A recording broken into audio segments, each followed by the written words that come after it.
নমস্কাৰ, এই মুহূৰ্তত দিবৰাজৰ দিনটোৰ কেইবাটাও গুৰুত্বপূৰ্ণ খবৰ আৰু এনেবোৰ খবৰ নিতৌ পাই থাকিবলৈ চেনেলটো ছাবস্ক্ৰাইব কৰি ভিডিঅ'টিত এটা লাইক কৰি দিব। আমাৰ প্ৰথমটো খবৰে ৰাজ্যবাসীৰ বাবে এটা বহুতে বেয়া খবৰ, এটা বহুতে গুৰুত্বপূৰ্ণ খবৰ। অসমীয়াৰ হাৰ্থব জুবিন গাৰ্গ আৰু নাই।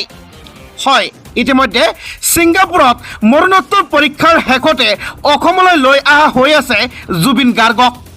এতিয়া জুবিন গাৰ্গৰ এই মৃত্যুক লৈ কোন জগৰীয়া? ছিংগাপুৰত কিয় যাবলগীয়া হৈছিল জুবিন গাৰ্গক? আৰু জুবিন গাৰ্গে পেৰাগ্লাইডিং কৰাৰ সময়ত কেনেকৈ সংঘটিত হৈছিল এই দুৰ্ঘটনা সবিশেষ জানিব পাৰিব আজিৰ এই ভিডিঅ'টিৰ জৰিয়তে। যদি আপুনি জুবিন গাৰ্গক ভাল পায়, ভিডিঅ'টিত এটা লাইক আৰু এই ভিডিঅ'টোৰ কমেণ্ট বক্সত এটা কমেণ্ট নিশ্চয় কৰিব। হয় বন্ধু বান্ধৱীসকল, শেহতীয়াকৈ খবৰ আহিছে জুবিন গাৰ্গ ছিংগাপুৰলৈ গৈছিল। নৰ্থ ইষ্ট ফেষ্টিভেলত অংশ ল'বলৈ গৈছিল জুবিন গাৰ্গ। পেৰাগ্লাইডিং কৰি থাকোঁতে সাগৰ পৃষ্ঠত পৰি যায় জুবিন গাৰ্গ। আপোনালোকে স্ক্ৰীণত দেখা পাইছে, এইখনে হৈছে শেষৰটো ফটো। পেৰাগ্লাইডিং কৰাৰ সময়তে সাগৰত পৰি যায় আৰু তাতে হৃদক্ৰিয়া বন্ধ হৈ মৃত্যু হয় জুবিন গাৰ্গৰ। এতিয়া জগৰীয়া কোন জুবিন গাৰ্গৰ মৃত্যুৰ বিষয়ে? পেৰাগ্লাইডিং কৰাৰ সময়ত কেনেকৈ পিছলি পৰিবলগীয়া হ'ল সাগৰ পৃষ্ঠত? ইয়াক লৈ এতিয়া প্ৰশ্ন উত্থাপন হৈছে সমগ্ৰ অসমত।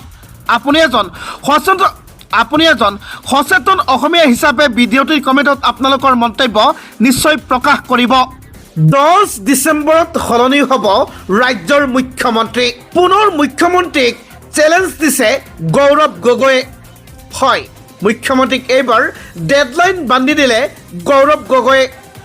10 ডিচেম্বৰত সলনি হৈ যাব ৰাজ্যৰ মুখ্যমন্ত্ৰী।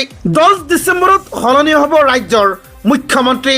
এইবাৰ মুখ্যমন্ত্ৰীক ডেডলাইন দিলে গৌৰৱ গগৈয়ে। মুখ্যমন্ত্ৰীৰ 10 ছেপ্টেম্বৰ ফুলজাৰিও নহ'ল ফুচ হৈ গ'ল।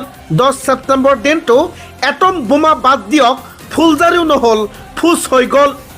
10 ডিচেম্বৰত মুখ্যমন্ত্ৰী পদৰ পৰা হিমন্ত বিশ্ব শৰ্মাক আঁতৰোৱা হ'ব। মই খবৰ লাভ কৰিছোঁ 10 ডিচেম্বৰত তেখেতক সলনি কৰা হ'ব। মুখ্যমন্ত্ৰীক লৈ পুনৰ সৰব হ'ল কংগ্ৰেছৰ সাংসদ গৌৰৱ গগৈ। মুখ্যমন্ত্ৰী হিমন্ত বিশ্ব শৰ্মা আজিৰ তাৰিখত অধিক বেছি আতংকিত। কংগ্ৰেছৰ উত্থানৰ বাবে হিমন্ত বিশ্ব শৰ্মাই ভয় খাইছে, যি টি কথা কৈছে। 10 ছেপ্টেম্বৰ ঝাৰখণ্ড সকলোতে হিমন্ত বিশ্ব শৰ্মা বাৰে বাৰে বিফল হৈছে। ভয়, আতংক, হতাশাত ভুগি মুখ্যমন্ত্ৰীয়ে যিকোনো কথা ক'বলৈ আৰম্ভ কৰিছে।